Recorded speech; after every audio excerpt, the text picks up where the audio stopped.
और शशांक मिश्रा जो आपके सामने बोल रहे थे, उनको भी बहुत बहुत धन्यवाद, क्योंकि शशांक मिश्रा जी हमें कई बार निमंत्रण दिए बोलने के लिए और कई अवसरों पे अक्सर साथ गुफ्तगू होती है हर मसले पे, तो उनको बहुत धन्यवाद। मनीष को भी बहुत धन्यवाद, क्योंकि अक्सर यूनिवर्सिटी कैंपस के बाहर जब कभी आंदोलन की बात होती है तो मनीष और इनके संगठन मेरा बहुत सपोर्ट करता है, और इनके सपोर्ट की वजह से हो सकता है कई लोग हम पे हाथ उठाने से डरते हों, तो आप लोग इनके लिए तालियां बजाएं। और आज रोहित वेमुला जी का शहादत दिवस है। इन्होंने आत्महत्या का इस्तेमाल नहीं किया है, जो इनका पर्चा था वो शहादत सबसे लिख कर आया था। तो यह भी एक इंटरेस्टिंग फैक्ट है भारत के इतिहास में और इतिहासकार होने के नाते कि आप शहादत सब किसको देना चाहते हैं। इतिहासकारों ने या इस देश के राष्ट्रवादी, इस तरह के तमाम जो दुनिया के इतिहासकार रहे हैं, आमतौर पे जिसको हम कई भागों में बांट सकते हैं, प्राच्यवादी इतिहासकार, राष्ट्रवादी इतिहासकार, फेमिनिस्ट इतिहासकार, सबाल्टर्न इतिहासकार, पीपल्स इतिहासकार, तमाम सभी के डिक्शनरी में शहादत शब्द होता नहीं है। आमतौर पे आत्महत्या और हत्या शब्दों का इस्तेमाल किया जाता है। शहादत शब्द राष्ट्रवादी सरकार या सरकार किसी भी की सरकार हो, वो सैनिक के लिए इस्तेमाल करती है जो बॉर्डर पे मारे जाते हैं। तो ये जो देश के द्वारा इस्तेमाल किया गया शब्द शहादत है, वो उतना सही नहीं है। ठीक है, वो इस्तेमाल करते हैं अपने लिए, ठीक बात है, लेकिन जो व्यक्ति समाज के कॉज के लिए अगर अपनी जान देता है तो सही मायने में वो शहादत का हकदार है, जिसके लिए रोहित वेमुला के लिए इन्होंने इस्तेमाल किया। ऐसा नहीं था कि रोहित वेमुला से पहले भारत में आत्महत्याएं नहीं हुई, और बहुत आत्महत्याएं हुई। क्या वजह है कि पायल तड़वी जो मुंबई यूनिवर्सिटी, मेरे ख्याल से मुंबई मेडिकल कॉलेज में थी, यूनिवर्सिटी में उसने आत्महत्या किया था जाति के आधार पे। लेकिन पायल तड़वी को उतना संज्ञान पूरी दुनिया ने नहीं लिया। या हैदराबाद सेम यूनिवर्सिटी में सेंथिल कुमार ने आत्महत्या किया था, उसको भी दुनिया ने उतना स्ट्रांगली रिएक्शन नहीं दिया। चाहे इलाहाबाद यूनिवर्सिटी में भी हत्याएं हुई हैं, आत्महत्या, लेकिन सरकार या यूनिवर्सिटी के वाइस चांसलर्स कुछ फॉर्मेलिटीज करके छोड़ दिया जाता है। पर रोहित वेमुला के शहादत को लेकर पूरी दुनिया ने एक सुर में क्यों आवाज उठाई, इस पे हम लोग चर्चा करेंगे। और इससे पहले कि हम चर्चा करें, एक डेटा, मुझे लगता है कि एकेडमिक में होने के नाते एक डेटा देखना बहुत जरूरी है। और जब मैं जेएनयू में छात्र था तो हमारे एक दोस्त थे अनूप सिंह नाम है, उन्होंने इनसाइट फाउंडेशन चलाया था। तमाम तरह की केसेस घटती हैं, लेकिन अनूप सिंह ने इनसाइट फाउंडेशन के माध्यम से एक डेटा बनाया जो सुसाइड के लिए बहुत इम्पोर्टेंट है, खास करके SC ST OBC छात्रों के लिए। ये सुसाइड पे उन्होंने जो डेटा तैयार किया था उसका नाम है डेथ ऑफ मेरिट। मेरिट का क्या कहें, गुणों का देहांत कहना, जो भी मेरिट से आप समझते हो। 4 पार्ट में डॉक्यूमेंट्री बना था 2010 में। रोहित वेमुला का शहादत 2017 में। इन 2010 से 7 साल के पहले ये घटना है, और इस 4 डॉक्यूमेंट्री के आधार पे नाम है बाल मुकुंद भारत। ये बच्चा MBBS का छात्र था all India institute of medical science Delhi में 3 मार्च 2010 को। हम लोग रोहित वेमुला के पहले ये डेटा के बाद डिटेल बात करेंगे। 3 मार्च 2010 को इन्होंने आत्महत्या किया, फांसी लगाया। जसप्रीत सिंह MBBS के छात्र हैं, ये मेडिकल कॉलेज चंडीगढ़ में, इन्होंने 27 जनवरी 2008 को फांसी लगाई थी। मनीष कुमार गुडालिया हैं, IIT रुड़की 6 फरवरी 2011 को, और Ajay Shri Chandra Indian institute of science Bangalore 27 अगस्त 2007। ये 2010 से 2007 के बीच की जो प्रमुख आत्महत्याएं हैं, जिसको पूरे भारत के स्तर पर रिकॉग्नाइज किया गया था और एक काफी TV चैनलों पे भी आया हुआ था। अब इन चारों जो हत्याएं हैं वो आमतौर पे साइंस इंस्टीट्यूट का है। तो हम लोग यहाँ पे आर्ट्स फैकल्टी में चर्चा कर रहे हैं। आप समझिए कि साइंस की स्थिति और ज्यादा खराब है, और साइंस के बच्चे लैब में रहते हैं और हमेशा अपने प्रोफेसर्स के नजदीक रहते हैं, तो वहाँ स्थिति बहुत ज्यादा खराब है और इस पे भी रिसर्च होना चाहिए। 2013 में जब चीफ जस्टिस आंध्र प्रदेश के, उन्होंने एक पिटीशन, एक जजमेंट दिया था और उन्होंने अपने आप कई आत्महत्या को देखते हुए, खासकर सेंथिल के हत्या को देखते हुए 29 एकेडमिक प्रोफेसरों ने केस फाइल किया था, और उस फाइल के आधार पे चीफ जस्टिस ने रिकॉग्नाइज किया कि जो दलित समाज के बच्चे हैं या OBC समाज के बच्चे हैं या ST या माइनॉरिटी, सभी समाज के बच्चों फांसी लगाते हैं।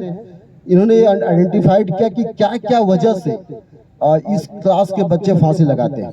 इसमें लिखा गया है कि ये लोग जो प्रोफेसर्स होते हैं या जो टीचर्स होते हैं, ये उन बच्चों को रिकॉग्नाइज कर लेते हैं, जैसे वो SC ST OBC माइनॉरिटी के बच्चे उसको रिकॉग्नाइज कर लेते हैं और उनको रिकॉग्नाइज करके प्रताड़ना करते हैं, ऐसा आइडेंटिफाइड किया गया।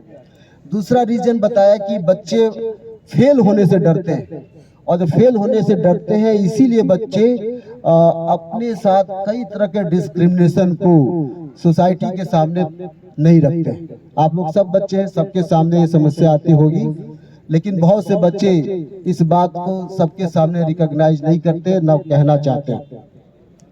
इसी तरह से प्रशासनिक इंटरफेरेंस की बात आई कि आप सुसाइड केस में आमतौर पे प्रशासनिक इंटरफेरेंस हम देखते हैं। रोहित बिमला के केस में भी हमने ये देखा था कि उनके केस में प्रशासन ने ऐसे इस्तेमाल करने की कोशिश की कि रोहित बिमला की पहले तो उनकी जाति पहचानने की कोशिश की गई कि वो किस जाति के हैं। जब ये मुद्दा उठा था, खुद रोहित बिमला अपने एक वीडियो में एक साफ साफ कह रहे हैं, ये वीडियो यूट्यूब पे अवेलेबल है, वो साफ साफ कह रहे हैं कि मैं दलित कम्युनिटी से आता हूं। लेकिन भारतीय जनता पार्टी की सरकार ने ये कहा कि पहले उनकी जाति पता किया जाए। वजह ये थी, जो ये हमारे पास एक फ्रंट लाइन मैगजीन है, ये 2016 में प्रकाशित हुई थी रोहित बिमला की, इस पे डिटेल कवर स्टोरी, इसको आप लोग देख सकते हैं। इस कवर स्टोरी में रोहित बिमला के कास्ट पे सर्च किया गया था। इसमें ये बताया गया कि रोहित बिमला के कास्ट की बात ये लोग ये कह रहे हैं कि इनकी जाति SC नहीं थी, बल्कि ये OBC समाज से आते हैं। इसमें सच्चाई ये थी, एक रिसर्च का विषय है, लेकिन ये देखा गया था कि उनकी माँ का इंटरकास्ट मैरिज था। ये बात प्रोफेसर N सुकुमार, जो दिल्ली यूनिवर्सिटी के प्रोफेसर हैं, ये इस किताब में उन्होंने डिटेल बताया है। एक किताब का नाम है, ये किताब इनफैक्ट मुझे आज ही प्राप्त हुई है, caste discrimination and exclusion in universities, caste discrimination and exclusion in Indian universities. ये किसी भारतीय पब्लिशर ने नहीं छापा है। लोग आप कह सकते हैं कि भारतीय जो बायस हो सकते हैं कि भाई प्रोफेसर के पक्ष में छाप दिया। ये फॉरेन यूनिवर्सिटीज के फॉरेन पब्लिकेशन है, रॉटलेज से ये किताब छपा है, तो थोड़ा सा पारदर्शिता माना जा सकता है। इस किताब के हवाले से बताया गया कि रोहित बिमला की माँ इंटरकास्ट मैरिज के थी और पिछड़े वर्ग से उनके हस्बैंड पिछड़े वर्ग से आते थे, और पिछड़े वर्ग के होने के नाते रोहित बिमला की जात जो है SC नहीं है, OBC है। अब ये सवाल क्यों आया कि ओबीसी है और एससी है? क्योंकि अगर एससी है तो भारत सरकार एससी एसटी एक्ट लगाएगी और SC ST act registrar PL Punia इसके उस समय तत्कालीन चेयरमैन थे एससी कमीशन के, उन्होंने कहा था रजिस्ट्रार, वाइस चांसलर और जितने भी डीन हैं उस पे एससी एसटी एक्ट लगेगा। इस वजह से सरकार ये चाह रही थी कि एससी एसटी एक्ट न लगे बल्कि कास्ट को ही डाइल्यूट कर दिया जाए। तो भारत के हर केस में ऐसा ही होता है कि यदि मुझे फंसाना होगा तो ये थोड़ा देखा जाएगा कि मैं एससी हूँ और प्रोफेसर हूँ, अच्छा पढ़ाता हूँ नहीं पढ़ाता हूँ। ये देखा जाएगा मेरी कितनी औरतों से संबंध है, मेरे कितने अफेयर्स हैं, क्या मेरी कमजोरी महिला है। अगर इससे बच गए तो करप्शन के चार्ज लगाएंगे कि नहीं इन्होंने करप्शन बहुत किया होगा और इनके फाइनेंशियल प्रॉब्लम है। तो यूनिवर्सिटी दो मैटर पे सस्पेंड करती है आमतौर पे, एक फाइनेंस के मैटर पे, दूसरा आपके चरित्र के मैटर पे। अक्सर इस बात से प्रोफेसर भी डरते हैं, इस बात से विद्यार्थी भी डरते हैं। और तीसरा उनके पास हो सकता है कि मैं समय से कोई भी प्रोफेसर जिसको कोई भी सरकार का फंसाना चाहे तो दूसरी कमियां की क्लास में कब आते हैं, छुट्टी के समय कहाँ थे। तो आपको असल केस को डाइल्यूट करने के लिए इस तरह का मैटर उठाया जाता है। तो ये कहानी है। तीसरा जो स्टडीज इन्हीं एन सुकुमार की किताब है, ये 2008 से लगातार यूनिवर्सिटी कैंपस के में डिस्क्रिमिनेशन को लेकर के ये काम कर रहे हैं और ये पूरी किताब इसी विषय पे है कि यूनिवर्सिटी कैंपस के अंतर्गत कैसे जातिगत भेदभाव होता है। इसमें डेटा है, प्रोफेसर्स के डेटा, कितने सुसाइड किए, इस सुसाइड में कई सुसाइड का 2010 से लेके 2016 के बीच में, 2016 से लेके 2020 के बीच लगातार डेटा दिया गया है कि लगभग कितने, ये डेटा अपने डेटा नहीं देते बल्कि एनसीबीआरबी का डेटा देते हैं कि नेशनल क्राइम रिकॉर्ड ब्यूरो के अनुसार करीब 25 से 30 बच्चे फांसी लगाते हैं और रोजाना करीब मुझे डेटा याद नहीं, लगभग 10-20 बच्चे रोज फांसी लगाते हैं। एक डेटा के हिसाब से इन्होंने बताया कि करीब 56% फांसी जो एससी के बच्चे, ओबीसी के बच्चे और एसटी के बच्चे फांसी लगाते हैं, इस किताब में दिया गया। 56% के करीब डेटा है, ज्यादातर जितने सुसाइड होते हैं। एम्स में भी जो कमिटी आई थी उस कमिटी में भी दिखाया गया। इसके बाद आप सबको ये जानना चाहिए कि एसके थोरट जो यूजीसी के चेयरमैन थे, उन्होंने भी एक कमेटी बनाई थी जिसका नाम था SK Thorat committee report. SK Thorat committee report ने प्रस्तुत किया गया जो यूजीसी के चेयरमैन थे, और उस कमेटी में देखा कि एम्स हॉस्पिटल में बच्चों ने आत्महत्याएं की, जैसे मैंने पहला नाम बताया, किस आधार पे जातिगत भेदभाव होता है। थोरट कमेटी रिपोर्ट ये बताती है, जो आप लोग खुद अनुभव करेंगे। ये कहा गया कि अपर कास्ट के टीचर्स आमतौर पे जो अपर कास्ट के बच्चे हैं उनको ज्यादा प्रेफर करते हैं बातचीत के लिए, सवाल जवाब पूछने के लिए, और एससी एसटी ओबीसी के बच्चे जो अगर दब्बू स्वभाव के हैं या टीचर के सामने नहीं आते तो पीछे बैठना पसंद करते हैं और पीछे बैठने के बाद उनको रिकॉग्नाइज नहीं करते। ऐसा कमेटी एसके थोरट कमेटी कहती है, मैं नहीं कह रहा। तो हमें एक स्वभाव से आप देख सकते हैं। दूसरा आरोप जो लगाया गया वो बालचंद मुंगेकर कमेटी बनी। बालचंद मुंगेकर कमेटी सफदरजंग हॉस्पिटल के लिए कमेटी बनी थी। ये भी कांग्रेस के सरकार के जमाने में कमेटी बनी और ये पता किया गया कि सफदरजंग हॉस्पिटल में जाति के आधार पर नंबर दिए जाते हैं, ये आरोप लगा था। और जैसा कि मैंने भी सवाल उठाया कई बार कि कैंपस में कास्ट को आधार बना करके नंबर दिए जाते हैं, और ये बात मैंने कई अवसरों पे कई बार कही है। और नंबर देने के आधार केवल कास्ट ही नहीं है, मैं कई बार कहता हूं कि जाति के बाद लड़कियों का चेहरा भी इम्पोर्टेंट है। अगर लड़की बहुत सुंदर है तो प्रोफेसर को बहुत पसंद आती है और वो फिर उसके आधार पे नंबर देने का प्रयत्न करता है। कलर की बात आती है, क्लास की बात आती है, किस क्लास के हैं आप, धनी हैं, अमीर हैं, कई पैरामीटर होता है टीचर का नंबर। मेरिट बहुत बाद में आती है, ऐसा मेरा अनुभव है। तो अगर इसकी बारीकी से भारत सरकार जांच करे तो दूध का दूध का पानी होगा, लेकिन अफसोस कि कोई भी सरकार इस पे ध्यान नहीं रखती। तो ये जो आंकड़े हैं, इस आंकड़े के तहत मैं रोहित बिमला के केस की बात करना चाहता हूं। रोहित बिमला का जो सुसाइड नोट है, अगर आप लोग सुसाइड नोट पढ़ेंगे और एनडीटीवी के जो रवीश कुमार एक जमाने में थे, उस पे बहुत अच्छी एनडीटीवी ने रिपोर्ट तैयार किया था और पूरी कहानी एनडीटीवी ने बताया। कहानी क्या है?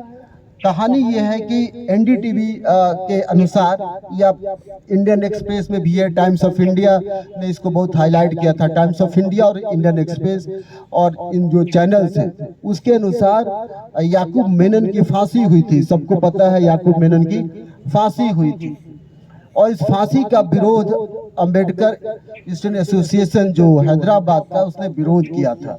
इस पे एक फिल्म भी बनी थी। इस फिल्म को यहाँ दिखाया गया। झगड़े का जड़ यहाँ से शुरू होता है, फांसी से। तो जो अंबेडकर स्टूडेंट एसोसिएशन था, उसने ये फांसी, याकूब मेनन की फांसी का विरोध किया और ये कहा कि फांसी ठीक नहीं है। और मेरा भी मानना है कि फांसी ठीक नहीं होता। डेमोक्रेटिक कंट्री में फांसी देना किसी भी कीमत पर ठीक नहीं होता। तो याकूब मेनन ने के फांसी को लेकर के विरोध किया। और अगर आप किसी आतंकवादी के फांसी का विरोध करते हैं, मतलब आप देशद्रोही हैं। आप किस लिए विरोध करते हैं ये बात नहीं है, लेकिन अगर आपने फांसी का विरोध किया तो आप देशद्रोही माने जाते हैं। और जो कानून है ये फांसी के संदर्भ में, ये राष्ट्रवाद को सपोर्ट करता हुआ कानून है, या यूं कहें सिटीजन चार्ज को, देशद्रोह के जो चार्ज लगते हैं उसको सपोर्ट करता हुआ कानून है। ये कानून अंग्रेजों ने बनाया था, जिसको बाद में कंटिन्यू किया। तो इस कानून को ये रोहित बिमला ने विरोध किया और इस विरोध की वजह से तत्कालीन सरकार, भारतीय जनता पार्टी की सरकार थी, हम सबको पता है कि सरकार इसको बहुत सीरियसली, आतंकवाद को बहुत सीरियसली, और उस समय वहां हैदराबाद में 2 केंद्रीय मंत्री भारत सरकार के, एक स्मृति ईरानी और दूसरा बंगारू दात्रे थे। बंगारू दात्रे ने सबसे पहले वाइस चांसलर पे प्रेशराइज किया कि अंबेडकर एसोसिएशन जो स्टूडेंट है उसका आप विरोध कीजिए। कहानी है। तो उनके आधार पर आपको पता है कि वाइस चांसलर एक पॉलिटिकल पद है। क्या है ये? पॉलिटिकल पद है। वाइस चांसलर की नियुक्ति भी सरकार करती है। तो वाइस चांसलर आमतौर पे सरकार की ही बातें करते हैं। पेपर पे ये कहा जाता है कि वाइस चांसलर का पोस्ट या जो सेंट्रल यूनिवर्सिटी ऑटोनोमस होती है, यानी ऑटोनोमस यूनिवर्सिटी में सरकार इंटरफेयर नहीं करती है। लेकिन ये सरासर गलत है, ये टोटल गलत बात है। सेंट्रल यूनिवर्सिटी हो या स्टेट यूनिवर्सिटी हो, सेंट्रल यूनिवर्सिटी की नियुक्ति का जो वाइस चांसलर है वो केंद्र सरकार करती है राष्ट्रपति के माध्यम से, और राज्य में गवर्नर वाइस चांसलर को नियुक्त करता है। तो जाहिर है कि जो आपका कर्ता धर्ता होगा, जो आपके लाइवलीहुड के जिम्मेदार है, उसके प्रति आप लॉयल रह सकते हैं। और लॉयल तो कम बात है, बल्कि हम डरते हैं। हर यूनिवर्सिटी का वाइस चांसलर सेंट्रल गवर्नमेंट से डरता है। सरकार चाहे किसकी भी हो, वाइस चांसलर डरता है। और इसी आधार पर हर प्रोफेसर भी डरता है। वो सोचता है कि यदि हम यूनिवर्सिटी के रूल्स रेगुलेशन के खिलाफ बात करेंगे तो उसकी नौकरी खतरे में। और यूनिवर्सिटी का प्रोफेसर डरता है तो यूनिवर्सिटी के छात्र भी डरते हैं। 90% छात्र यूनिवर्सिटी के अपने, जैसे कि आंध्र प्रदेश के चीफ जस्टिस बताए, वो डरते हैं। वो इसलिए डरते हैं कि उनका कैरियर का सवाल, तीनों डरते हैं। और इसी तरह कर्मचारी भी डरते हैं। तो जब तीनों डरेंगे तो आपका इंटरेस्ट जो है कंप्रोमाइज होगा। ऐसे ही रोहित बिमला का इंटरेस्ट भी कंप्रोमाइज हुआ। और ये बंगारू दात्रे ने सवाल उठाया कि रोहित बिमला को आप पर कार्रवाई कीजिए, या इनके जो एसोसिएशन है जो खुलेआम फांसी का विरोध करे, इस पे क्वेश्चन मार्क कीजिए या इन पे कार्रवाई कीजिए। इसके बाद स्मृति ईरानी ने 4 लेटर लिखे, एक नहीं 4 लगातार लेटर लिखा गया और इस अंबेडकर एसोसिएशन के खिलाफ। अब ये 4 लेटर जो लिखे गए, आप जरा सोचिए, केंद्र सरकार, आप ये कहते हैं ना केंद्र सरकार या कोई भी सरकार सबकी वेलफेयर सरकार है, ये जो संविधान है वेलफेयर कॉन्सेप्ट के आधार पर बना है। अगर वेलफेयर कॉन्सेप्ट के आधार पर संविधान बना या देश बना है, तो क्या SC ST OBC के बच्चे सरकार के नजरों में उनके बच्चे नहीं हैं? क्या उनका कॉन्सेप्ट नहीं बनता? आपने वेल अंबेडकर एसोसिएशन से सवाल करने के बजाय ये जो एबीवी के बच्चे से लड़ाई हुई उसके सवाल करने के बजाय लगातार आप रोहित बिमला उनके साथियों से सवाल कर रहे हैं। ठीक है, उसके बाद आगे कहानी क्या घटी थी इस केस को लेकर के एबीवीपी के जो सुशील कुमार मेरे ख्याल से नाम था, वो वहाँ के नेता थे, इनसे झड़प होती है, वो केस में वो हॉस्पिटलाइज हो जाते हैं। इस तरह से लड़ाई झगड़ा चलते रहता है, सरकार पे दबाव बनता है। अल्टीमेटली सरकार 5 विद्यार्थियों को सस्पेंड कर देती है और जब सस्पेंड हो जाते हैं तो उनको उनका स्कॉलरशिप रोक दिया जाता है, उनके हॉस्टल से निकाल दिया जाता है। और आमतौर पे सबको पता, जब आप सस्पेंड होते हैं, हॉस्टल से निकाले जाते हैं, तो आपके साथ क्या बीती होती है। ऐसे लोग जब एक्टिविज्म में होते हैं तो उनका साथ देने वाला कोई नहीं होता। सबसे खतरनाक होता है एक्टिविज्म करना। जब आप एक्टिविस्ट लाइफ में जीते हैं तब आपका साथ सबसे नजदीक जो आपका परिवार होता है वो भी साथ छोड़ देता है, और आपके दोस्त तो बिल्कुल आपको साथ छोड़ देते हैं, दोस्त भी आपकी मदद नहीं करते हैं। रोहित बिमला के केस में इस तरह की बात नहीं आई थी। उनकी माँ लगातार उनके साथ में थी। उनकी माँ का ये कहना है कि जब मेरा बेटा पीएचडी में हुआ था, जैसे सबकी माँ कहती होंगी, माता पिता की, जब मेरा बेटा पीएचडी में एडमिशन लिया तो हमारे गांव में बड़ी खुशी थी, आप लोगों की भी खुशी होती होगी, और आज अपने बेटे का मैं 100 ग्रहण करने आई। जो माँ बहुत खुश थी वही माँ अपने बेटे का डेड बॉडी लेने के लिए कैंपस गई है। ये कोटेशन है, इसमें लिखा गया। तो ये कहानी थी। उसके बाद 4 लेटर के बाद जो वाइस चांसलर होते हैं सस्पेंड कर देते हैं। जैसा कि शशांक बता रहे थे कि 1 महीना तक लगभग धरना चल रहा था, वो लगातार धरना चल रहा था। उसी धरने में रोहित बिमला आपके शामिल थे और अचानक वो उठे और मुझे उनको लगता है कि सब कुछ समाप्त हो गया, और वो अपना वीडियो बनाते हैं और वीडियो के बाद सुसाइड नोट लिखते हैं। सुसाइड नोट बहुत मार्मिक है, और सुसाइड नोट लिखने के बाद वो अपने को हैंग करते हैं। ये कहानी है। उसके बाद इस हैंग करने के बाद सरकार बैकफुट पे आती है, पार्लियामेंट में बहस चलता है, और दोबारा से फैजान मुस्तफा के नेतृत्व में एक कानून बनाने की बात की जाती है, रिकमेंडेशन दिया जाता है, और जेएनयू, जामिया, ड्यू सभी जगहों पे एक रिकमेंडेशन आता है कि यूनिवर्सिटी के अंदर कई कमेटी बने, एससी एसटी कमेटी बने, सेल भी हमारी यूनिवर्सिटी में बना ही हुआ है, सारी यूनिवर्सिटी में सेल बने और इन बच्चों के साथ ठीक से देखा जाए। ये अब तक रोहित बिमला की कहानी थी। लेकिन क्या उनके इस देहांत के बाद, इस शहादत के बाद, क्या वाकई यूनिवर्सिटी सेंसिटिव हुई? क्या वाकई यूनिवर्सिटी में जाति की समस्या नहीं है? क्या वाकई सभी यूनिवर्सिटीज में नहीं है? ये जो इस रिपोर्ट में जो रोहित बिमला, जो हु किल्ड रोहित बिमला, इसमें ये लिखा है कि जेएनयू जैसी यूनिवर्सिटी में, जवाहरलाल नेहरू यूनिवर्सिटी में इस घटना के बाद एक बच्चे ने फांसी लगाया, और ये इस फांसी के बाद उस बच्चे ने कहा कि फांसी हमने क्यों लगाया, मैंने 2 बार एंट्रेंस दिया, तीसरे बार में एंट्रेंस क्लियर हुआ। वो बड़ी मुश्किल से यूनिवर्सिटी में एडमिशन लेता है और कहता है इंग्लिश सीखने के लिए उसने बहुत स्ट्रगल की। सारे बच्चों के साथ लगभग इंग्लिश की सेंट्रल यूनिवर्सिटी में होती है, और उसने इंग्लिश सीखने के लिए बहुत कोशिश की और सुपरवाइजर से कई बार बात करने की कोशिश की। जब बात नहीं बनी तो जेएनयू के हॉस्टल में उसने फांसी लगा दी। ये कहाँ की बात है? ये ऐसी यूनिवर्सिटी की बात है जिसका न केवल भारत बल्कि पूरी दुनिया में बड़ा नाम है। इस सुसाइड नोट में, जो जेएनयू का सुसाइड नोट है, उसमें यह भी कहा गया कि टीचर्स हमको इंटरव्यू में नंबर कम देते हैं।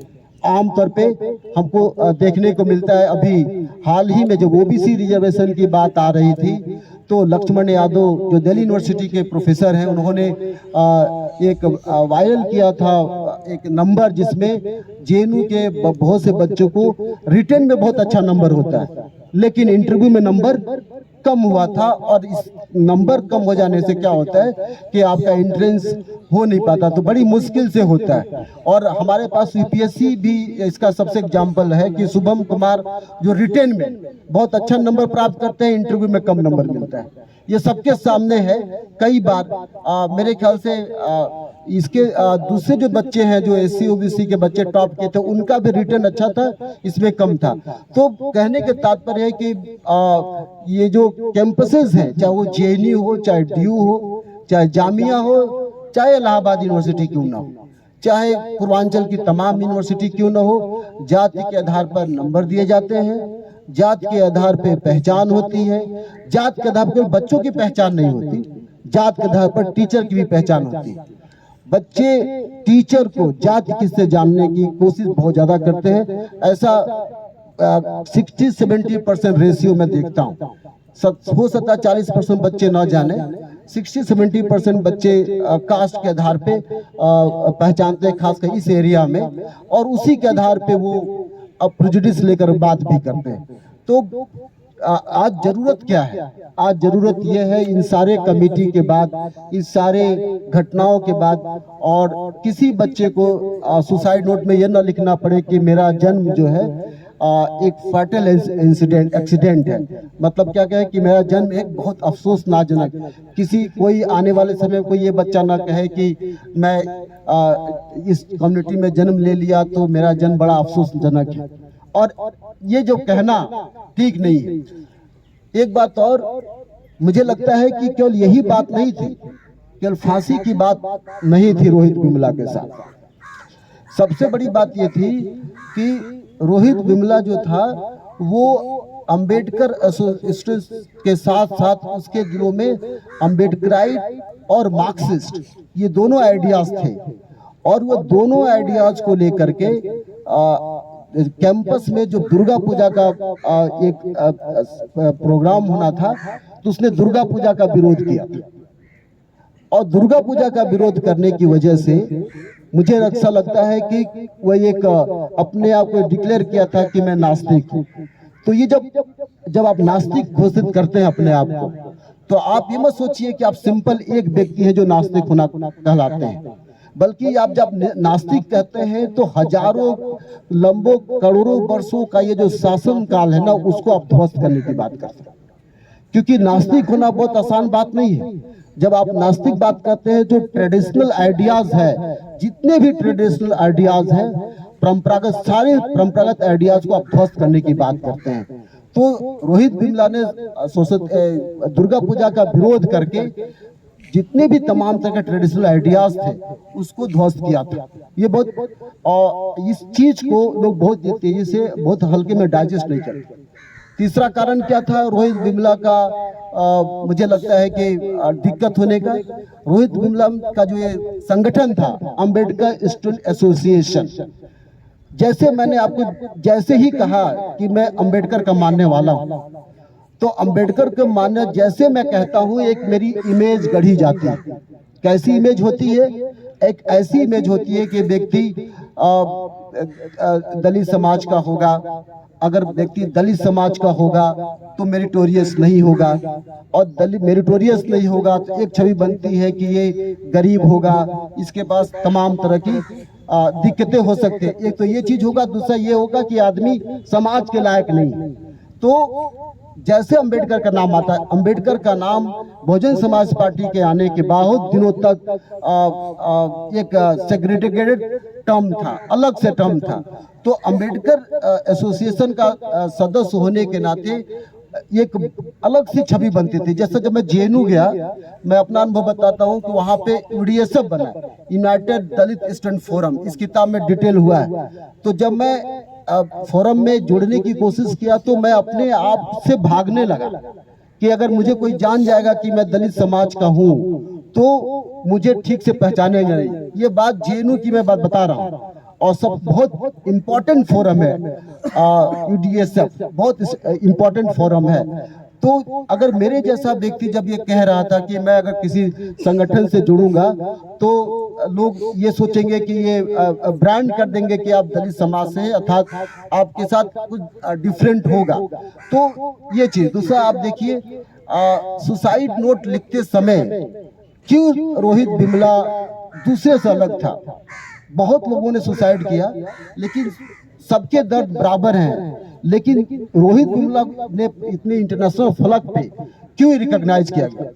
सुसाइड नोट का अंतिम शब्द उसका ये है, जब वो लिखते हैं तब लिखते हैं कि अच्छा ठीक है दोस्तों, मैं जा रहा हूँ, इस गलती के लिए मुझे माफ करना, और इसके लिए किसी को दोष नहीं है। तो लिखते हैं वो लास्ट में लिखते हैं जय भीम लिखते हैं। जय भीम समाप्त होने के ये सब लास्ट का शब्द है कि ये मेरे मरने के लिए कोई जिम्मेदार नहीं है, ये शब्द कहते हैं। तो जब जय भीम कहते हैं, ये जय भीम भी अपने आप में एक ऐसा सिंबल है जो डायरेक्टली इनडायरेक्टली लोग पचा नहीं पाए और समझ भी नहीं पाए। मैं एक एग्जाम्पल अक्सर देता हूं कि जब गांधी जी का देहांत हुआ था तो उनके मुंह से निकला था हे राम, निकला था, सबको पता है। और थोड़ा सा हिस्टोरिकली एक और व्यक्ति है जिसको मैं क्लास में पढ़ाता हूँ, नेपोलियन बोनापार्ट। जब उनका देहांत हुआ, जब वो मरने लगे तो उनके मुंह से निकला था जोसेफाइन। जोसेफाइन उनकी वाइफ थी और प्रेमिका भी थी। तो आम तौर पे कई बार जो नाम है ना, या भगवान का नाम निकलेगा, तो मरने के बाद आपके मुंह से भगवान का नाम निकलना चाहिए, तब जाकर के आपको मान्यता होगी। या मरने के बाद तमाम तरह के रिलीजियस क्रियाक्रम है वो करने पड़ते हैं। लेकिन रोहित बिमला के मुंह से निकला था जय भीम। ये जो सुसाइड नोट है, बहुत से लोग, लिटरेरी लोग अलग अलग बातें करते। आश्चर्य की बात है कि इस सुसाइड नोट में रोहित बिमला ने कहा कि मेरा भी ये सपना था जब कि मैं इस देश में बहुत बड़े लिटरेरी पर्सन बनूं, और साथ में उसने एक नाम डाला था कार्ल सागन का नाम। ये एक साइंटिफिक वैज्ञानिक थे। और आपको आश्चर्य की बात है कि सुसाइड करने के बाद कार्ल सागन की पत्नी ने भारत में उनकी मां से बात किया था, सरकार से बात किया था कि मुझे दुख है कि आज एक होनहार बच्चे का देहांत हो गया। और इसी सुसाइड नोट में लिखते हैं कि मेरा जन्म एक अभिशाप है। इसी सुसाइड नोट में लिखते हैं कि मेरा जन्म एक अभिशाप है। ऐसा क्यों हो गया कि वो कहने लगे कि मेरा जन्म एक अभिशाप है। और उनकी मां ने क्यों कहा कि मैं अपने गांव में बहुत प्यार से बताती थी कि मेरा बच्चा पीएचडी कर रहा है, आज मैं डेड बॉडी लेने आई हूँ। और जब ये सवाल उठाया गया कि वो ओबीसी समाज की महिला है, दलित समाज की महिला है और हस्बैंड उनका ओबीसी है, तो इंटरकास्ट मैरिज में ये कितना अजीब बात है। एक तरफ यूनिवर्सिटीज के कॉलेजेस में और लिटरेचर आपके कैरिकुलम में हम हर डिपार्टमेंट की बात कर रहे हैं, इकोनॉमिक्स की बात कर रहे हैं, साइंस की बात कर रहे हैं, आर्ट्स की बात कर रहे हैं, हम जेंडर हिस्ट्री पढ़ाते हैं। और सरकार भी कहती है कि बेटी पढ़ाओ बेटी बचाओ, इस तरह का नारा भी देती है। लेकिन जब ऐसी एक्शन आया तब आपने क्या देखा? तब आपने देखा कि तो इंटरकास्ट मैरिज किया है और ये ओबीसी। और ओबीसी का मतलब क्या हुआ, मतलब इंटरकास्ट मैरिज का मतलब क्या हुआ कि जाति महिलाओं की नहीं होती है। ये पेट्रियार्की सिस्टम में महिला की जात नहीं होती है। राजेंद्र यादव ये बात कई बार कहते थे और कई अवसरों पे बात करते। तो महिला और दलित की इस तरह से जात नहीं होती, ऐसा उनका मानना था। और इनका कोई समाज नहीं होता। Doctor B R. अम्बेडकर के शब्दों में इनका कोई होमलैंड भी नहीं होता, इनका कोई घर भी नहीं होता। होमलैंड से मतलब इनका कोई अपना खुद का कोई होमलैंड नहीं होता, ऐसा अम्बेडकर कहते गांधी के विवाद में। तो आप जरा सोचिए कि अगर ये साबित हो जाता कि रोहित बिमला ने दलित न होकर के ओबीसी कैटेगरी का है, जो कि सरकार साबित करना चाहती है पेट्रियार्की के माध्यम से कि यहाँ पे महिलाओं की जात बदल जाती है शादी के बाद। तो शादी के बाद अगर ओबीसी पुरुष से शादी हुई है तो वो लड़का कहाँ जाएगा? ओबीसी से आएगा। और इस वजह से तो इसमें कितने तरह के पेट्रियार्कल, कितने तरह की सोच सरकार की है, जो ये दर्शाती है कि हमारी सरकार कितना पीछे है, कितने समाज से पीछे है। मसलन दोस्तों ये कहना चाहता हूं कि आप लोगों को इस तरह के कदम न उठाए, ऐसा मैं कहूँगा। लेकिन ये भी कहूँगा कि आप अपने जो नंबर्स के प्रति जो आप परेशान रहते हैं और अपने अधिकार के प्रति आप चेतनावान नहीं रहते हैं, मैं आपसे बार बार अनुरोध करूंगा कि अपने राइट्स को पहचानिए, अपने हक को पहचानिए और आप अपने हक को लेकर के अपने डिमांड कीजिए। इस तरह के जो अपर कास्ट और लोअर कास्ट की बाइनरी भारतीय सोसाइटी में बनी है, उस बाइनरी से बचने की कोशिश कीजिए। टीचर्स, जो मेरे दोस्त टीचर्स हैं, हालांकि मेरी एडवाइस कोई पसंद करेगा नहीं, लेकिन मैं फिर भी उनको कहूंगा कि आपके अंदर जो कास्ट आइडेंटिटी उसको छोड़ करके बच्चों के साथ सेंसिटिव व्यवहार हो। अपर कास्ट और लोअर कास्ट तथा कथित दोनों जो बच्चे मिल करके साथ में रहे, अपने अंदर के जो कास्ट फीलिंग उसको छोड़े, जो अपने आप को जो ग्रुपिंग, गीता नमिसान है इसी पुस्तक में, गीता नमिसान जेएनयू की प्रोफेसर है, वो कहती है कि कैरिकुलम और कास्ट दोनों ही क्लास में मौजूद रहता है। विवेक कुमार कहते हैं teaching caste history in the classroom. Class में हम कास्ट हिस्ट्री की बात करते हैं, और जब कास्ट हिस्ट्री की बात करते हैं, कैरिकुलम की बात करते हैं, तो अपने आप जेंडर डिवीजन हो जाता है। अपने आप क्लास में ब्राह्मण का ग्रुपिंग, यादव का ग्रुपिंग, चमार का ग्रुपिंग, हॉस्टल भी ऐसे ही डिवाइड होता है। कोई हॉस्टल ठाकुरों का हॉस्टल है, कोई हॉस्टल ब्राह्मणों का हॉस्टल है, तो कोई हॉस्टल यादवों का हॉस्टल है, कुछ हॉस्टल अंबेडकर छात्रावास में दलितों का हॉस्टल माना जाता है। ये जिस तरह की ग्रुपिंग यूनिवर्सिटीज में बनती है, यह ग्रुपिंग अंततः आत्महत्या जैसे चीजों को बढ़ावा देगी। और मैं अपनी बात यही समाप्त करूंगा कि आप लोग इस तरह के ग्रुपिंग्स, इस तरह के बाइनरी में न बन करके अपने अधिकार को पहचानते हुए आगे बढ़े, तभी जा करके इस तरह के स्टेप पे रोक लगेगी। Thank you.